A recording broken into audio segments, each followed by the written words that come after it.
Alright, welcome back, YouTube. Today I would like to talk about different types of Pokemon games I have played growing up and how they have evolved. I remember when Pokemon came out when I was around 10 years old, and it was just a standard edition of red version, blue version, and yellow version. Period. I have played red version and blue version, which is basically the same video game. The only difference I've seen between the three is that in yellow version, you get to play with Pikachu, and Pikachu follows you through the whole game. What I have ran into playing yellow version, I have traded my Pikachu away mistakenly. Period. When I have traded it away and traded it back to me from another friend, that Pikachu no longer could follow me through the game. And the glitches that you can do in red and blue, in which you fly to Viridian City and talk to that guy about how he shows you how to play Pokemon, how to catch Pokemon, and then after that you fly to Cinnabar Island and surf up and down the shore of Cinnabar Island. You can get infinite rare candies or anything that's in the 6th slot of your item box.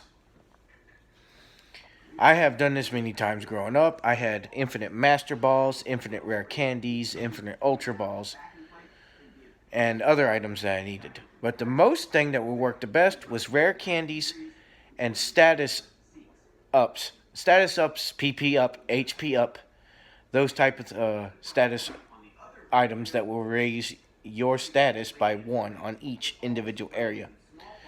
They're different from the ones you can buy from the item shop that only increases your speed or strength or stamina during the matches. And then at the end of the battle, they all go back to your original stats. I have actually found a level trick on when you do the Cinnabar Island cheat. You can run into Pokemon, because it breaks your game, you can run into Pokemon that are level 255. But there's a catch. When you catch one of the level 255 Pokemon and you battle with that Pokemon, they will go automatically down to level 100. Which is unfortunate, because it would be cool to see somebody go down fighting against someone that's a level 259 Dragonite and a level 300 Mewtwo. That would be kind of interesting to see. Maybe it would only be effective if they took out the normal thing that makes you go back to level 100 when he levels up. Now, another trick I have done with infinite rare candies is that these Pokemon that are level 255, I would keep giving them rare candies. And it will go all the way up to like around level 400. And then after level 450, it automatically restarts at level 1. And when it starts at level 1, you can relearn all your old moves again when you level back up. So that is one of the neater tricks in the game. I have played series like Pokemon Soul Silver, Pokemon Gold, Pokemon Silver, and Ruby and Sapphire. I have played most of them. And some other things I have played is in Silver, I could clone Pokemon by putting them in the PC, and as you're putting them in the PC, it would pop up message, do not turn your game off before saving. If you turn your game off before saving,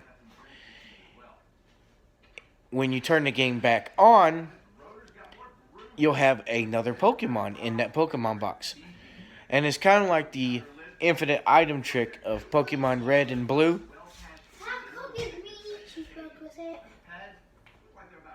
And it's kind of like the glitch of Pokemon Red and Blue. If that Pokemon is holding an item, it will clone that item.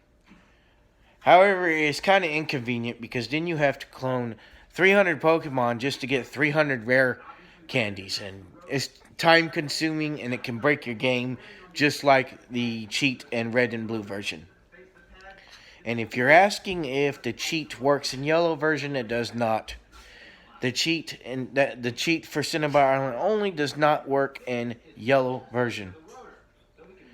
And glitches are neat in the Pokemon game series because you can cheat. I mean, you don't have to sit there and run back and forth in the victory road right before Elite Four and train for hours and hours and hours and hours and hours just to get up to level 70 or better to beat the Elite Four. I have done this. I've trained for hours and hours just to get to 100 just so I can beat the Elite Four over and over and over. And it got boring. And once you do that, you get a different Pokemon game and start over. And Pokemon has been a long time family game for the last 20 years. I'm 30 years old. Heck, Pokemon Blue and Red was out when I was 10. And probably were out before that. The series is 20 years old. It's great. The next series that they cannot top is Dragon Ball Z. Dragon Ball Z is the best anime in my opinion. And if you guys like my channel, subscribe, comment, like the video, or dislike the video. And just let me know. Alright. Adeline, say have a good night. Oh, she wants to say have a good night.